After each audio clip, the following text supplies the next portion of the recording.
Aí sim, minha galera abençoada, John Olok na voz, e hoje a gente vai desenrolar uma das conversas mais doidas e mais importantes que Jesus já teve. É um diálogo que rolou na calada da noite, um papo secreto entre Jesus e um dos caras mais cabeças da religião da época. Pega a visão, hoje a gente vai falar de Jesus e Nicodemos, a conversa secreta sobre nascer de novo. A gente vai ver um professor de Israel, um mestre da lei, chegando cheio de dúvidas e saindo com a mente totalmente bugada. É uma aula sobre o que realmente significa ser um seguidor de Cristo, e a resposta vai muito além de seguir umas regrinhas. Se você já se perguntou o que é esse papo de nascer de novo, que os crentes tanto falam, ou se você quer entender a diferença entre religião e relacionamento com Deus, já esmaga o like aí embaixo e se inscreve! Porque a fita de hoje vai te dar uma nova certidão de nascimento espiritual. Bora nessa! O visitante noturno, o medo e a curiosidade. Se liga nessa fita que tá lá em João capítulo 3. O nosso personagem principal é um cara chamado Nicodemos. E esse mano não era um Zé Ninguém, não. A Bíblia diz que ele era um fariseu e um dos principais dos judeus. Ou seja, ele era tipo um PhD em religião, um dos chefões do Sinédrio, o Supremo Tribunal Federal da época. Um cara que sabia a lei de cor e salteado, mas mesmo com todo o seu conhecimento e status, tinha alguma coisa em Jesus que estava incomodando ele. Ele via os milagres, ouvia os ensinamentos e pensava, esse cara não é normal, tem alguma coisa de Deus aí. Só que ele não podia ser visto conversando com Jesus. Seria um escândalo, um líder dos fariseus trocando ideia com o pregador rebelde da Galileia? Ia queimar o filme dele na hora. Então o que ele fez? Ele foi procurar Jesus de noite, na calada, no sigilo, para ninguém ver. Ele foi movido pela curiosidade, mas também pelo medo da opinião dos outros. Ele chegou para Jesus já com um elogio, tentando quebrar o gelo. Rabi, mestre, a gente sabe que o Senhor é um mestre vindo de Deus, porque ninguém pode fazer estes sinais que o Senhor faz se Deus não for com ele. Ele reconheceu o poder de Jesus, mas ainda o via só como um grande professor. Jesus, que já sabia o que estava no coração do Nicodemos, não perdeu tempo com papo furado. Ele foi direto na jugular, na lata. Ele respondeu com uma das declarações mais radicais de todas. Na verdade te digo que aquele que não nascer de novo não pode ver o reino de Deus. Imagina a cara do Nicodemos. O cara era o suprassumo da religião, cumpria todos os rituais, era da tribo certa, tinha o currículo perfeito, e Jesus está dizendo que nada disso adianta se ele não nascer de novo? A mente do Nicodemos, que era toda literal e teológica, deu um nó. Ele perguntou a coisa mais óbvia e engraçada: como pode um homem nascer sendo velho? Porventura pode tornar a entrar no ventre de sua mãe e nascer? Ele estava pensando no sentido físico? É tipo alguém falar, viajei na maionese, e você perguntar qual marca de maionese. Ele não pegou a visão espiritual? Isso aqui é ouro, anota aí. A religião pode te dar muito conhecimento sobre Deus, mas só o Espírito pode te dar um encontro com Deus. Nicodemos tinha o primeiro, mas faltava o segundo. Jesus, com toda a paciência do mundo, explicou: na verdade te digo que aquele que não nascer da água e do Espírito não pode entrar no reino de Deus. Nascer da água pode significar várias coisas, como o batismo de João Batista, que era um batismo de arrependimento, ou o próprio nascimento físico.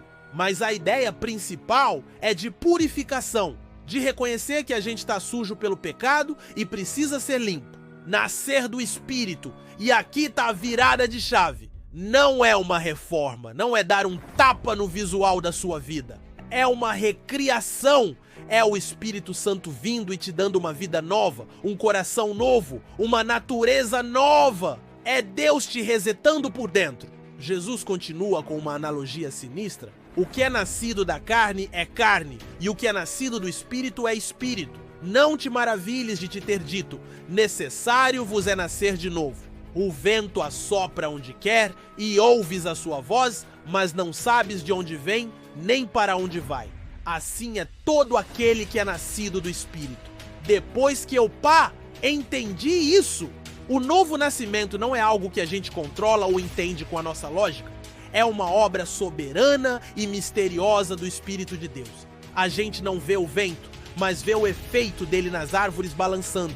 Do mesmo jeito, a gente não vê o novo nascimento acontecendo, mas vê o efeito dele na vida transformada de uma pessoa. A profecia da cruz e o amor de Deus, João 3,16. Nicodemos ainda estava confuso. Como pode ser isso? E Jesus, que era o mestre dos mestres, usa uma história que o Nicodemos, como bom conhecedor do Antigo Testamento, ia pegar na hora. Ele disse: assim como Moisés levantou a serpente no deserto, assim importa que o Filho do Homem seja levantado. Ele estava se referindo a uma história lá de Números, onde o povo estava morrendo picado por cobras venenosas. Deus mandou Moisés fazer uma serpente de bronze e levantar numa haste. Todo mundo que olhasse com fé para aquela serpente era curado. Jesus estava dizendo: Nicodemos, a humanidade inteira foi picada pelo veneno do pecado e está morrendo. A única cura é olhar com fé para mim quando eu for levantado na cruz. Que spoiler sinistro! E aí, meu parceiro, Jesus solta o versículo que é o outdoor do evangelho, o resumo do plano de Deus, o famoso e poderoso João 3,16.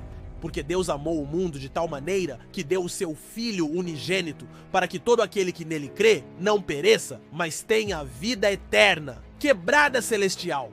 É o coração do evangelho em uma frase. A motivação. O amor de Deus. A ação. Deus deu seu único filho. O alcance. Todo aquele que crê. Não é só para judeu, é para geral. A condição. Crer. É fé, é confiança. O resultado, não morrer na sua miséria, mas ter a vida eterna. Jesus termina a conversa explicando que ele não veio para condenar o mundo, mas para salvá-lo. A condenação já existe para quem vive na escuridão do pecado. Ele veio como a luz. Quem ama a treta, foge da luz. Mas quem quer viver na verdade, chega junto da luz. O legado de Nicodemos. E o que aconteceu com o Nicodemos? A Bíblia não diz que ele se converteu naquela noite, mas essa conversa mexeu com ele. A semente foi plantada, a gente vê ele aparecendo de novo mais 2 vezes. Quando os fariseus queriam prender Jesus, Nicodemos, no meio do conselho, tenta defender Jesus dizendo: porventura condena a nossa lei um homem sem primeiro ouvir? Ele já estava tomando um lado, mesmo que com medo. E finalmente, depois da crucificação, quando a maioria dos discípulos estava escondida com medo, quem aparece para ajudar a sepultar o corpo de Jesus? Nicodemos, ele e José de Arimateia. Ele leva quase 35 quilos de perfume caro para honrar o corpo do mestre. O homem que foi procurar Jesus na escuridão da noite, agora professava sua fé na hora mais escura da história, à luz do dia. A transformação tinha acontecido. E aí, minha galera, que papo de milhão, hein? A história de Nicodemos nos ensina que não importa o quão religioso, inteligente ou bom você seja. A única porta de entrada para o reino de Deus é o novo nascimento, uma obra que só o Espírito Santo pode fazer. E essa obra começa quando a gente reconhece que está perdido e olha com fé para Jesus levantado na cruz. Agora, quero ouvir o seu papo reto. O que significa nascer de novo para você na prática? E a jornada do Nicodemos, do medo à fé pública, te inspira de alguma forma? Solta o verbo nos comentários. E se essa conversa secreta te deu uma nova visão sobre a salvação, já sabe, né? Dá aquela moral monstra, curte, se inscreve e ativa o sininho. Tamo junto nessa caminhada. Paz!